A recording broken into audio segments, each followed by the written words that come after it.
નમસ્કાર મિત્રો, ગુજ્જુ હેલ્થ જર્નીમાં આપનું સ્વાગત છે। કલ્પના કરો કે એક ખૂબ જ વિશાળ અને અત્યંત ભવ્ય ઇમારત છે। તેની દિવાલો ખૂબ જ સુંદર છે, છત ખૂબ જ મજબૂત છે, પરંતુ જે પિલર એટલે કે થાંભલાઓ પર તે આખી ઇમારત ટકેલી છે, જો એ જ થાંભલા અંદરથી ખોખલા થવા લાગે તો શું થશે? તે ઇમારત ભલે ગમે તેટલી આલિશાન અને મોંઘી કેમ ન હોય, એકના એક દિવસ ભડભડ કરતી તૂટી જ જશે। બરાબર આવી જ રીતે સ્થિતિ આપણા શરીરની હોય છે। આપણા પગ, આપણા ઘૂંટણ, આપણા શરીરના એ પિલર છે જેના પર આપણી આખી જિંદગીનું વજન ટકેલું હોય છે। નમસ્કાર મિત્રો, ગુજ્જુ હેલ્થ જર્ની પર આપનું ખૂબ ખૂબ સ્વાગત છે। આજનો આ વિડીયો માત્ર એક સામાન્ય હેલ્થ વિડીયો નથી, પરંતુ આ હજારો લાખો લોકો માટે એક સાચી આશાનું કિરણ છે, જેઓ પોતાના જ ડગમગતા પગથી પૂરી રીતે હાર માની ચૂક્યા છે। જો તમારી ઉંમર 65, 70 કે 80 ને પાર થઈ ચૂકી છે અને હવે તમારા પગ પહેલા જેવી મજબૂત સાથે તમારો સાથ નથી આપી રહ્યા, જો ઘૂંટણ અને સાંધામાં ઉપડતો અસહ્ય દુખાવો, તે ભયંકર અકળામણ અને વારંવાર આવતી સંકોચન, નસો ખેંચાવાય એ તમને તમારા જ ઘરના 4 દિવાલોની અંદર હંમેશા માટે કેદ કરી દીધા છે, તો આજે એક વાત ખૂબ ધ્યાનથી સમજી લો। આ વિડીયો આજે તમારી સાથે કોઈ યોગાનુયોગ નથી આવ્યો। આ સીધો ઉપરવાળાનો એક સંકેત છે કે હવે તમારા દુખાવામાંથી આઝાદીનો સમય આવી ગયો છે। મને ખબર છે કે એ પણ કેવો ઉત્તમ સમય હતો જ્યારે તમે તમારા પૌત્ર પૌત્રીઓની આંગળી પકડીને મંદિરના સેંકડો પગથિયા વિના થાક્યે સરળતાથી ચડી જતા હતા, ગામના મેળાઓમાં કલાકો સુધી રોકાયા વગર ફરતા હતા કે જૂના મિત્રોને મળવા નાકા પરની ચાના દુકાને સુધી માઇલો પગપાળા ચાલ્યા જતા હતા, પરંતુ આજે એ બધું માત્ર એક ધૂંધળી અને રડાવી દે તેવી યાદ બનીને રહી ગયું છે। આજે પરિસ્થિતિ એટલી લાચાર કરી દે તેવી થઈ ગઈ છે કે પોતાના જ ઘરના પલંગ પરથી ઊભા થઈને બાથરૂમ સુધી જવું પણ કોઈ જંગના મેદાન જીતવા બરાબર લાગે છે। એક ડગલું ભરતા એવું લાગે છે જાણે ઘૂંટણમાં કોઈએ કાચના અણીદાર ટુકડા ભરી દીધા હોય। દરેક ડગલે દુખાવાની સોય ભોકાવા જેવો ભયાનક અહેસાસ થાય છે, અને સૌથી મોટો ખોફ, સૌથી મોટો ડર જે દરેક પળે મનમાં બેઠેલો રહે છે તે છે ક્યાંક હું પડી ન જાઉં, કારણ કે તમે પણ ખૂબ સારી રીતે જાણો છો કે આ ઉંમરે જો હાડકાં તૂટી જાય તો તેમનું પાછું જોડાવવું કેટલું મુશ્કેલ હોય છે, અને તમે કોઈ પણ ભોગે તમારા બાળકો પર બોજ બનવા નથી માંગતા। પરંતુ મિત્રો, આજે હું તમારા પોતાના ચેનલ ગુજ્જુ હેલ્થ જર્ની તરફથી તમારી સાથે એક ખૂબ જ મજબૂત અને પાકો વાયદો કરું છું। જો તમે આ વિડીયોને એક પણ સેકન્ડ છોડ્યા વગર પૂરો અંત સુધી ધ્યાનથી જોયો અને મારી બતાવેલી વાતોને તમારા જીવનમાં સાચી રીતે ઉતારી, તો માત્ર ને માત્ર 15 દિવસની અંદર તમારા નબળા અને ડગમગતા પગમાં ફરીથી એક નવો જીવ આવી જશે। તમારા પગ લોખંડ જેવા મજબૂત અને કોઈ યુવાન જેવી સ્ફૂર્તિલા બની જશે। હવે તમારા મનમાં આ સવાલ હથોડાની જેમ વાગી રહ્યો હશે કે આખરે આ કેવી રીતે સંભવ છે? શું ઘડપણને બદલી શકાય છે? તો હું ખૂબ જ સાફ અને સ્પષ્ટ શબ્દોમાં તમને જણાવી દઉં, આમાં કોઈ જાદુ, ટોણા કે ચમત્કાર નથી છુપાયેલો, પરંતુ આ આપણા પ્રાચીન આયુર્વેદના એ 5 અમૂલ્ય ખજાનાની વિજ્ઞાન સંબંધ શક્તિ છે, જે આ સમયે પણ તમારી પોતાની રસોઈમાં હાજર છે। બસ ખામી છે તો એ વાતની કે આપણે તેમને ખાવાની સાચી પદ્ધતિ ભૂલી ચૂક્યા છીએ। તેમને પાણીમાં પલાળીને તેમની અંદર સૂતેલી તાકાતને જગાડવાનું વિજ્ઞાન આપણે ભૂલી ચૂક્યા છીએ।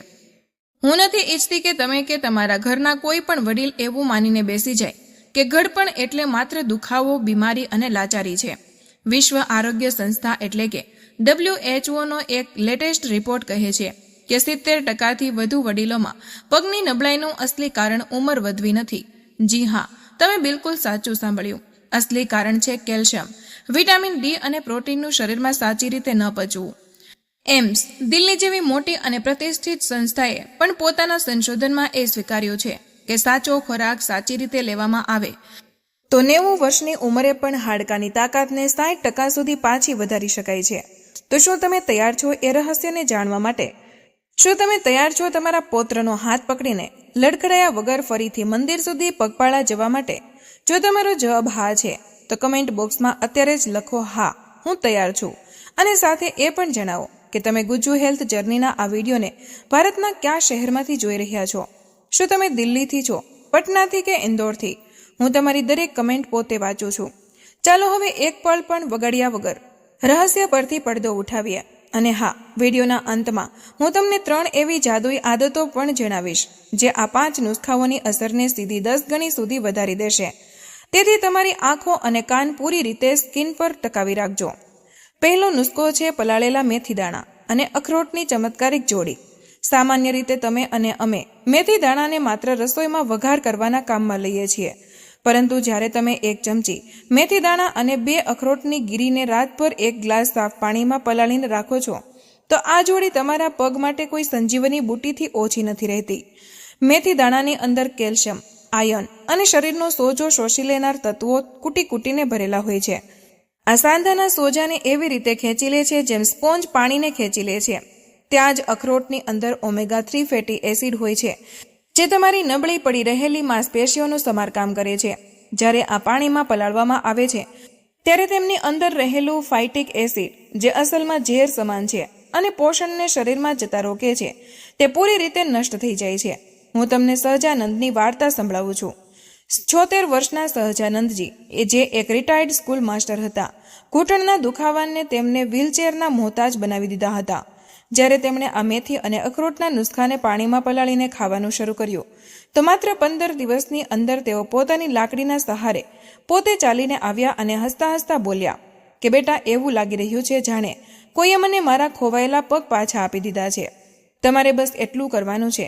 રાત્રે સૂતા પહેલા 1 ચમચી મેથી દાણા અને 2 અખરોટ 1 ગ્લાસ પાણીમાં પલાળી દો. સવારે ઉઠીને સૌથી પહેલા તે પાણીને ઘૂંટડે પી લો અને પછી મેથી અને અખરોટને એટલા ચાવો કે મોંમાં ઓગળીને પાણી બની જાય. જો તમને ડાયાબિટીસ છે તો મેથી દાણા અડધી ચમચી કરી દો. આ નુસ્ખો તમારા પગના હાડકામાં સિમેન્ટની જેમ કામ કરશે. હવે આવીએ બીજા અને સૌથી તાકાતવર નુસ્ખા પર, કાળા તલ અને મુનક્કાનો અદ્ભુત સંગમ. આયુર્વેદના જૂના ગ્રંથોને ઉઠાવીને જોઈ લો. કાળા તલને હાડકાનો સૌથી પાકો મિત્ર કહેવામાં આવ્યો છે. સફેદ તલની સરખામણીમાં કાળા તલમાં 3 ગણું વધારે કેલ્શિયમ હોય છે. આ સીધું તમારા હાડકાની અંદર જઈને જમા થવા લાગે છે અને ઓસ્ટિયોપોરોસિસ જેવી ખતરનાક બીમારીઓને અટકાવે છે. અને જ્યારે તમે તેને મુનક્કા એટલે કે સૂકી કાળી દ્રાક્ષ સાથે મેળવો છો, તો શરીરમાં કેલ્શિયમ શોષવાની તાકાત બમણી થઈ જાય છે. મુનક્કામાં રહેલું બોરોન હાડકાને લોખંડ જેવું બનાવે છે. અલ્હાબાદના 80 વર્ષના કૃષ્ણકુમારજીને દરેક વખતે ડર લાગતો હતો કે તેમના પગ ડગમગી જશે. તેમણે મને પૂછ્યું હતું કે શું હું ક્યારેય મારા બગીચામાં ગુલાબના છોડને પાણી આપી શકીશ. મેં તેમને આ જ નુસ્ખો આપ્યો. 20 દિવસ પછી તેમના દીકરાએ મને એક તસવીર મોકલી, જેમાં કૃષ્ણકુમારજી બગીચામાં લાકડી વગર ઊભા રહીને હસી રહ્યા હતા. આને કેવી રીતે લેવાનું છે? 2 ચમચી કાળા તલ અને 8 થી 10 મુનક્કા રાતભર પાણીમાં પલાળી દો.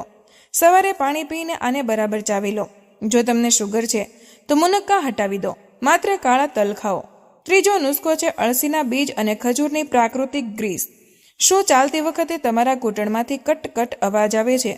શું એવું લાગે છે જાણે સાંધાઓ વચ્ચેથી પાણી કે ચિકાશ બિલકુલ સુકાઈ ગઈ છે અને હાડકાં અંદરો અંદર ઘસાઈ રહ્યા છે? તો આ ઉપાય તમારા માટે જ બન્યો છે. અળસીના બીજ ઓમેગા-3 અને ફાઇબરનો ખજાનો છે. ત્યાં જ ખજૂર માંસપેશીઓના દુખાવા ખેંચાણને શાંત કરે છે. જ્યારે તમે 1 ચમચી અળસી અને 2 ખજૂરને રાતભર પલાળો છો, તો સવારે તમે જોશો કે અળસીના બીજોએ એક ઘટ્ટ ગુંદર જેવી જેલી છોડી દીધી છે. આ જ જેલ તમારા ઘૂંટણનું કુદરતી લુબ્રિકેટ છે. આ તમારા હાડકા વચ્ચેની એક ખોવાયેલી ચિકાશને પાછી લાવે છે. વારાણસીના 76 વર્ષીય હેમલતાજી, જે ઘૂંટણના દુખાવાને કારણે પૂજામાં બેસી પણ નહોતા શકતા, તેમણે આ જ જેલીથી પોતાની ખોવાયેલી જિંદગી પાછી મેળવી. બસ યાદ રાખો, ખજૂરના ઠળિયા કાઢીને જ પલાળો અને સવારે ભૂખ્યા પેટે આને ચાવીને ખાઓ. ચોથો નુસ્ખો સફેદ મૂસલી અને બદામ. સુકાતી માંસપેશીઓનો રામબાણ ઇલાજ.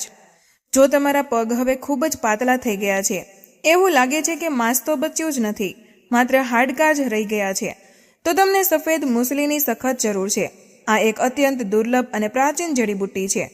આ તમારા શરીરની ધાતુઓને ફરીથી જીવતી કરે છે અને સાર્કોપેનિયા એટલે કે ઘડપણમાં થતા મસલ લોસને રોકે છે. જ્યારે તમે 10 ગ્રામ સફેદ મૂસલીના મૂળને 5 બદામ સાથે રાતભર પલાળો છો, તો બદામની છાલ સરળતાથી ઉતરી જાય છે અને મૂસલી પોતાના બધા ગુણો પાણીમાં છોડી દે છે. સેનામાંથી નિવૃત્ત થયેલા મેજર સિંહજી, જે પોતાના નબળા પગના કારણે કેન્ટીન સુધી નહોતા જઈ શકતા, આ જ નુસ્ખાથી 3 અઠવાડિયા પછી સીધા ઊભા રહીને 2 કિલોમીટરની વોક કરવા લાગ્યા હતા. તમારે પણ બસ રાત્રે આને પલાળવાનું છે અને સવારે ચાવીને ખાવાનું છે. 5મો અને છેલ્લો નુસ્ખો છે વરિયાળી અને મખાનાની જોડી. દિવસ તો જેમ તેમ કરીને કપાઈ જાય છે, પરંતુ રાત થતાં જ જો તમારી પિંડીઓમાં પગમાં એવી ભયાનક નસો ખેંચાય છે કે તમારી ઊંઘ ઉડી જાય છે, તો આ નુસ્ખો તમારા માટે કોઈ વરદાનથી ઓછો નથી. વરિયાળી તમારી નસોને તરત શાંત કરે છે. આમાં રહેલા એન્ટીસ્પાસ્મોટિક ગુણ માંસપેશીઓની જકડામણ ખોલે છે અને મખાના કેલ્શિયમ તથા ફોસ્ફરસનો પાવર હાઉસ છે. 1 ચમચી વરિયાળી અને 10 થી 12 મખાના 1 ગ્લાસ પાણીમાં પલાળી દો. સવારે એ પાણીને પીને મખાના ચાવી લો. આ તમારા નર્વ સિસ્ટમને એટલું રિલેક્સ કરી દેશે કે તમને રાત્રે બાળકો જેવી ઘાટી અને દુખાવા વગરની ઊંઘ આવશે. મિત્રો, આ કોઈ હવામાં વહેતી વાતો નથી. આ તમારી પોતાના રસોઈમાંથી નીકળેલા એ બ્રહ્મશાસ્ત્ર છે, જેને આધુનિક અને પ્રાચીન આયુર્વેદ બંનેએ પૂરા સન્માન સાથે સ્વીકાર્યું છે. હવે વાત કરીએ એ 3 સોનેરી આદતોની, જે આ નુસ્ખાઓમાં પ્રાણ પૂરી દેશે. પહેલી આદત, સવારે ઉઠીને ખાલી પેટે 1 ગ્લાસ નવશેકા પાણીમાં અડધું લીંબુ નીચોવીને પીવો. આ શરીરના બધા ઝેરી તત્વોને બહાર ફેંકી દેશે અને કેલ્શિયમને હાડકા સુધી પહોંચાડશે. બીજી આદત, સવારના કૂણા તડકામાં ઓછામાં ઓછા 15 મિનિટ જરૂર બેસો. આ મફતનું વિટામિન ડી હાડકા માટે અમૃત છે. આના વગર કોઈ નુસ્ખો કામ નહીં કરે. ત્રીજી આદત, રાત્રે સૂતા પહેલા બરાબર 5 મિનિટ તમારા પગ અને ઘૂંટણ પર શુદ્ધ સરસવના તેલની હળવી માલિશ કરો. આ લોહીના પરિભ્રમણને એટલી ઝડપી કરી દેશે કે દુખાવો ત્યાં ટકી જ નહીં શકે. અને આજથી જ આ 5 ઉપાયોમાંથી જે પણ તમને સૌથી સરળ લાગે તેને શરૂ કરી દો અને સાથે આ 3 આદતોને અપનાવી લો. હું પૂરા વિશ્વાસ સાથે કહું છું કે આગામી 15 દિવસ પછી તમે પોતે જ આ વિડીયો પર પાછા આવશો અને કમેન્ટમાં લખશો કે તમારી જિંદગી બદલાઈ ગઈ છે. તમારા બધાના અપાર પ્રેમ અને સમર્થનના કારણે આપણા ગુજ્જુ હેલ્થ જર્ની ચેનલનો પરિવાર 13,000થી પણ ઉપર બની ચૂક્યો છે. તમારો આ પ્રેમ જ મને દિવસ રાત મહેનત કરીને આવી સાચી અને જીવન બદલી નાખે તેવી માહિતી શોધી લાવવાની પ્રેરણા આપે છે. હવે તમે મને કમેન્ટમાં જણાવો કે આ 5 નુસ્ખાઓમાંથી તમે સૌથી પહેલા કયો નુસ્ખો તમારી દિનચર્યામાં સામેલ કરવા જઈ રહ્યા છો. તો મિત્રો, આજનો વિડીયો અહીં પૂર્ણ કરીએ છીએ. માહિતી તમારા દિલને સ્પર્શી હોય તો આ વિડીયોને 1 લાઇક જરૂર કરજો, કારણ કે તમારી 1 લાઇક અમને વધુ મહેનત કરવાની પ્રેરણા આપે છે. આ માહિતીને તમારા સુધી સીમિત ન રાખતા અત્યારે જ તમારા મિત્રો અને પરિવાર સાથે શેર કરો. તમારો એક શેર કોઈ માણસને મુસીબતથી બચાવી શકે છે અને તેમના આશીર્વાદ તમને મળશે. આવા જ બીજા સ્વાસ્થ્યપ્રદ અને અસલી નુસ્ખા મેળવવા માટે અમારી ચેનલને હમણાં જ સબસ્ક્રાઇબ કરો અને બેલ આઇકન દબાવવાનું ભૂલશો નહીં, જેથી કોઈ પણ મહત્વની જાણકારી મિસ ન થાય. તમે કયા શહેરથી આ વિડીયો જોઈ રહ્યા છો તે નીચે કમેન્ટમાં જરૂર જણાવજો. મળીએ એક નવા સ્વાસ્થ્યપ્રદ વિડીયો સાથે. ત્યાં સુધી હસતા રહો, મુસ્કુરાતા રહો અને રોજ જે કંઈક નવું શીખતા રહો, જેથી તમે રહી શકો હંમેશા સ્વસ્થ. ધન્યવાદ.